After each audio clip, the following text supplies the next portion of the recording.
Now, native to the Japanese mountains, fresh wasabi is thriving in Hampshire. One of the most expensive vegetables in the world. It takes up to 18 months to mature, and as Jeremy Clarkson discovered, it's not all plain sailing.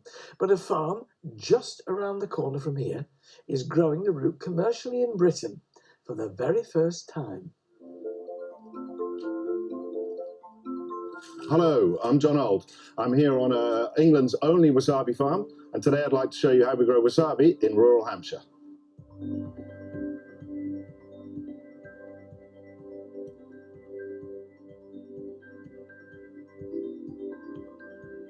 This is fresh wasabi. Traditionally grown in Japan, in the Japanese mountains, where it grows underneath large trees, shaded, alongside mountain streams where the mineral water feeds the plant and with dissolved oxygen and everything it needs to grow. So this is the stem of the wasabi plant, it grows above the ground. This is what we call the green gold. This is where we're going to get the pungent and the aromatic flavor of wasabi, and that'll be served in the top sushi restaurants alongside your sushi and your sashimi.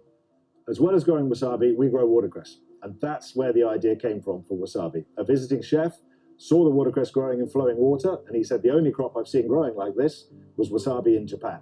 But that was an attractive idea to us because we figured if we could do it, then perhaps nobody else would be able to, or at least they wouldn't be mad enough to try. Fresh wasabi is notoriously difficult to grow. It takes 18 months at least to reach harvest, and during that time it needs to be well looked after. So we're imitating the native landscape where wasabi grows in the Japanese mountains. We have the shade from the shade covers, which protect the leaves from too much sun and also keep off the worst of the frost in the winter. The other vital element for growing wasabi is fresh, clean spring water. And we're blessed with plenty of that on our Hampshire farms. Here you see it, mineral rich, nutrient rich, and bubbling with dissolved oxygen. Coming from 40 meters below from artesian springs, and it's clean enough to drink.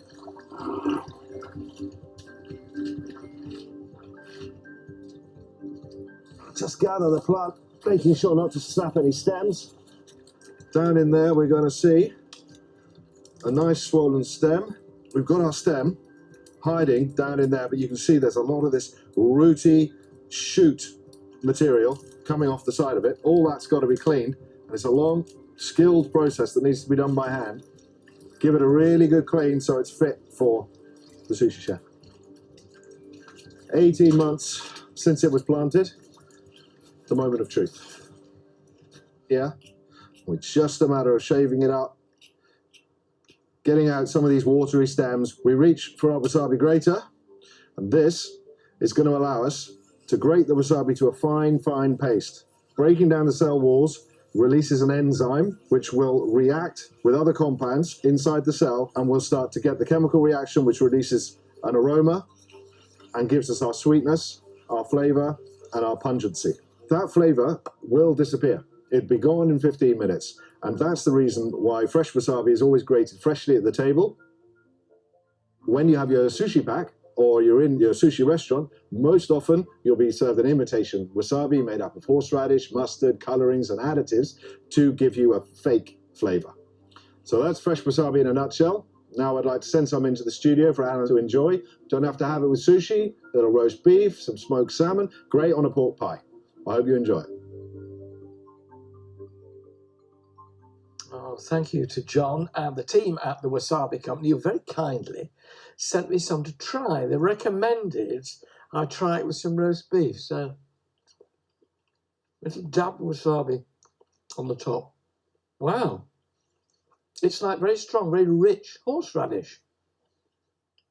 Absolutely delicious, and they're absolutely right to have it with beef. Give it a whirl.